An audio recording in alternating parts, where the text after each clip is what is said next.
What's up, YouTube? So we're gonna go ahead and get the transmission out and get the gaskets and the seals put back into it so that it hopefully stops leaking all over my floor. Was supposed to be doing five-speed swap by now, but that's gonna be delayed a little bit longer than expected.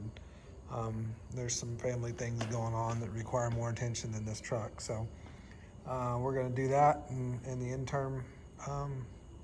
Just go ahead and fix this one so I can continue to drive it through the rest of what appears to be some pretty nice weather for southern Indiana. And then once it's cold and the truck's not really being out and driven, we'll go ahead and do that swap at that point. So yeah, let's get started. Ew. Look at this. Like, yeah. That's a pretty good amount of leaking. Of course, it's gear oil, which is, always fun. So yeah, I mean, this is honestly not too bad of a job. I've had it out a couple times. 4 bolts on the ears. Take the cross member, which is nicely covered in the oil out, and yeah. But the down thing I don't like is it doesn't mount super great onto the floor jack, and the floor jack's not the greatest thing in the world to take it out with, but that's all I got, so we'll make it work. Oh yeah, on another video I said I knew how to MIG weld. There's evidence to the contrary to that. So yeah, probably should revisit that one of these days. So yeah, for whatever reason, my case, and I've been told, I don't know, you know how the internet is, but that right there is supposed to be the drain plug, and it's never been tapped for a drain plug. So I'm told this case is from a race car. Now, I don't know whether that amounts to anything, because like I said, it's what you read on the internet. So instead, the only way to drain it is to take that bolt right there that holds the tail housing on out. Oh Lord, this thing's leaking. So yeah, let's do that. See if we can get this thing drained and get the shift linkage for the shifter taken off, the cross member out of the way and cleaned up, and the parts washer and all that fun stuff. So all right, well, so she's out, and the looks of things, it's leaking pretty good. Looks to be around the input shaft. And I'm trying to remember, it's been a few years, but I'm trying to remember why I did this. I suspect it has something to do with sealing up the shaft that is also leaking pretty well. So yeah, this is gonna have to come apart. Looks like maybe a little bit of the top cover doesn't look the greatest. So yeah, we'll get it all apart and get it in the parts washer and clean it all up, and then hopefully throw some gaskets in it and get this to not be a thing. Let's go underneath and take a look at the bell housing and the clutch and see how bad it looks in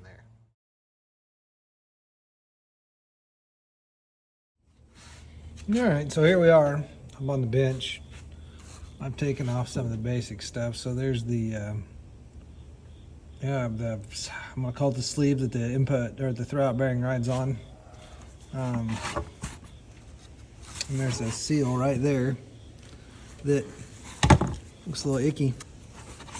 I'd like to take a real quick second and give a shout out to my wife, who doesn't know it yet, but it's probably gonna realize at some point I've got one of her cookie sheets. It'll be the end of me. And then there's that seal that goes around that stub for the throwout bearing. Input shaft bearings look pretty good. There's some play in that, but apparently they're supposed to be. So there's all the gears, 3, 4. Yep, good luck getting that centered up. And then there's 1 and 2, which won't go because it's in gear.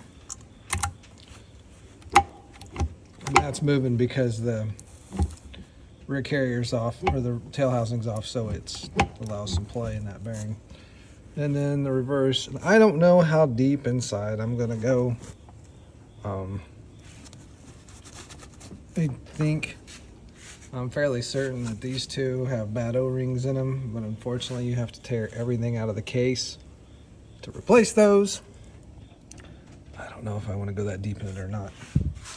And then this seal in the back, something that I didn't know, all these bolts that hold this tail housing on, they go into fluid. You can, you probably can't see, but you can kind of tell by this one here. And the rest of them down below, they're all, if I throw some light, you can kind of see the light shining in through the bottom of the case there. So I didn't put any sealant on this thing. And I don't know that anybody else ever has. So that was definitely part of why that was leaking around those bolt holes. So we're gonna do that. When we put it back together, I'm gonna have to look up what kind of sealant to use. I'm sure there's something that people use. This is one of the detents. So underneath that spring, there's a little bitty ball down in there that's a detent ball for probably, I don't know, maybe the 1-2 shift. I don't know. No, that would be 3 or 4. I bought parts from David Key Top Loaders, and he sent me some instructions as well on how to, disassemble and so on and so forth. But like I said, I don't know if I'm going to take this thing completely apart. I don't have any bearings. I didn't buy a rebuild kit because the transmission functions fine. No noise. All the synchronizers work good. Sister solid stays in gear. So I don't know how much I want to disassemble it. But yeah, that's kind of the thing. I thought I saw on the internet where one of these input shaft, I think one of these gears should be missing some teeth intentionally to help it go in to the case, but I don't see anything that looks like that. So, but that growling noise you hear is this output shaft, the speedometer gear here, rubbing on the inside of the case. So anyway, let me get this thing a little more apart and we'll be back. Well, good evening. We're back at it again. So after watching some teardown videos as I was cleaning this up, I determined that I'm not tearing this thing apart to try to replace the shift seals. Just not into that for no longer than this transmission is going to be in here. So I thought we'd see real quick what transmission this actually is, because I don't know. There's the case tag.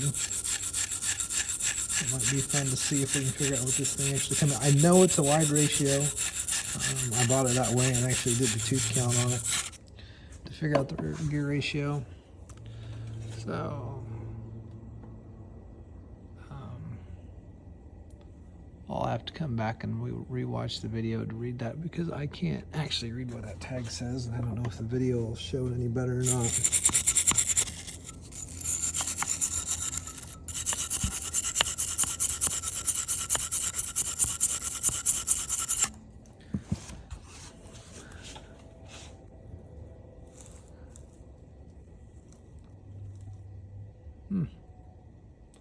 Well, once I figure out what that tag says, I'll post it in the comments in case anybody wants to actually see what kind of transmission it is. I mean, it's a standard run-of-the-mill, small input, small output, wide ratio 4-speed top loader. Based off the C8 on the case, I'd say it's a newer style. It's not some of the 64s though, like the front bearing retainer is 66, or the 66 design, because there's the C6, so you can tell that's from the 66, much like this case is a C8. So that is the, if I'm right, this is the decade like 60s, and then this is the 8 indicates that, it was 1968 when this mold was made. So otherwise, yeah, I mean, it looks pretty good. The input shaft's not bad. Seems to be pretty decent looking. As I say, I mean, this thing's gonna have a short life back in the truck.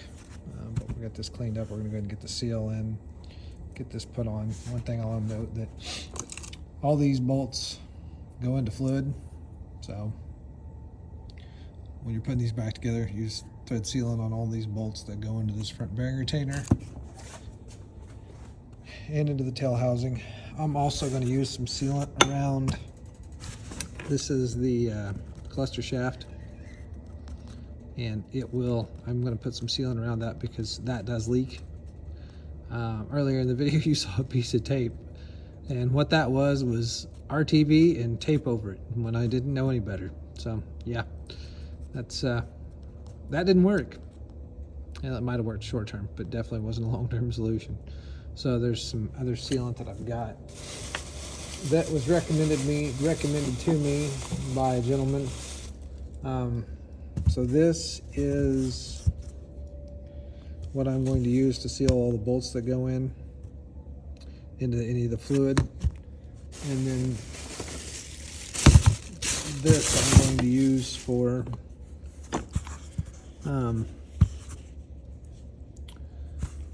tacking the gaskets when I put them on. Now, something I did notice that I thought was kind of interesting.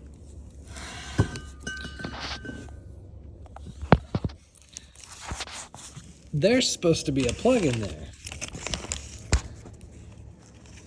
This plug right here in this pack goes in that. So I didn't take it out. So at some point in time it come out, and that may have been where the bulk of the fluid was leaking from. But yeah, that's gone, so I'm gonna have to clean that up and replace that plug that's in there, and hopefully stop any of the leaking, or at least stop the leaking for a while. So yeah, I'm gonna go ahead and get that in. Oops, sorry. I would show you how I'm gonna put this seal in here, but I'm not gonna do it right, so I don't wanna put it into a video. So, yep, we'll just, we'll keep that one off the record. So yeah, I'll come back here in a bit when this is all back on, and we'll move on to the tail housing and replacing the bushing and sealing it. All right. Okay, well that went better than I thought it did. So what I ended up using was, just flip the socket around backwards. Found one that fit the very nicely into the retainer. Drove it in nice and square with a hammer. So yeah, if you ever need to make like a seal driver / bearing driver in a pinch, this will usually work fairly well. So just thought I'd throw that out there. All right, so here's what I've been doing to get this bushing out of the tail shaft. There's that oil groove where the oil returns.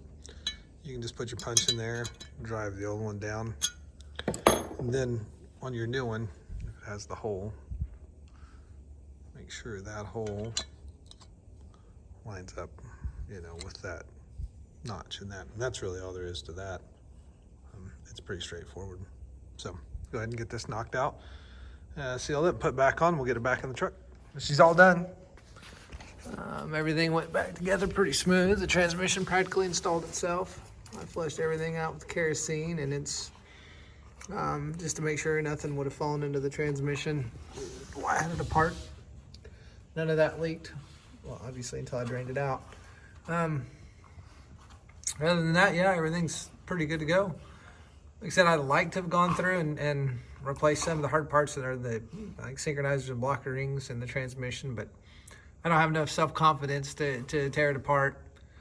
I've rebuilt a couple automatics, C4 and a C6, and they're pretty straightforward, but from what a lot of people have said, these manual transmissions are not nearly as easy as an automatic, and I'm going to take their word for it. So before it goes into the next project, I will probably take it in and have it rebuilt, though, fully, just to make sure that everything's good to go on it. But yeah, thanks for watching. If you have any questions, let me know. Again, I'm not a transmission expert, so I don't know how much help I'd be there, but yeah, anyway, have a good evening.